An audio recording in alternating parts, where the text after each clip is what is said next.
Малинанын мындай көлөмдө болушу сортунун мыкты экенин көрсөтүп турат. Бул түрдүн мөмөсү колго оңой илингендиктен тестер балдарда кыйналбай эле тестерип коет. Учурда малина жапырт бышып 2 күндө бир терип туруу керек. Учурда ушинтип жумушта иштеп жүрөбүз. Жайында жөн жатпай жумуш менен алектенип жүрөбүз. Жумуш аябай кызыктуу болуп жатат. Күндө ушинтип келип турабыз. Кечки убакка чейин иштейбиз. Эртең менен саат 9-тан кечки саат 8:30-га чейин. 2 жылдан бери малина өстүрүп келе жаткан Алмаз алгач короосун эле чактап олтургузган. Ошол жылы эле кирешеси ойдогудай болуп чыгымын актаган. Быйыл малина аянтын 2 гектарга жеткирди. 2 гектар болду, Кудайга шүгүр. Бул малина этегинен баштап пышат, өзүңөр көрүп тургандай.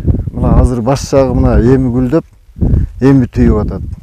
Сатып өткөрүүдө эч маселе жок. Бакай Ата районунда малина кулпунай алчу пункт ачылган, жакшы баада сатылууда. Бул малина биздин өзүбүздүн областта өтө чоң спрос болуп атат.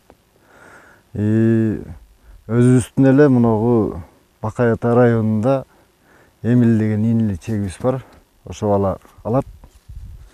Баазы да быйыл Аллага шүгүр 230-210 болуп атат.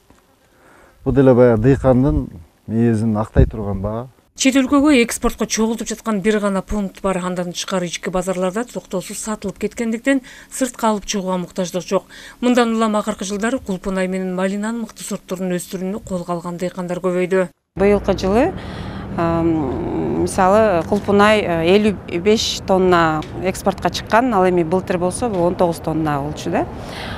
Малина болсо быйыл 33 тонна чыкты, ал эми былтыр 41 тонна болчу. Алдыда дагы күзгө чейин булар бышып, дагы да болсо терилип экспортко чыгат. Бул цифра мындан дагы жогору болот күзгө чейин буюрса.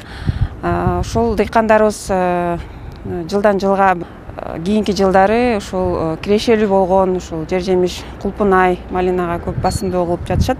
Малинанын килосу 210 сомдон 230 сомго чейин бааланып сатылууда. Дыйкандар түшүмдү жыйнагандан кийин күздө көчөттөрүн дагы ажыратып, каалоочуларга сатат. Ал дагы өзүнчө киреше болуп берет. Салика Сариева, Илхан Арсланбеков, Алазуу 24, Талас облусу.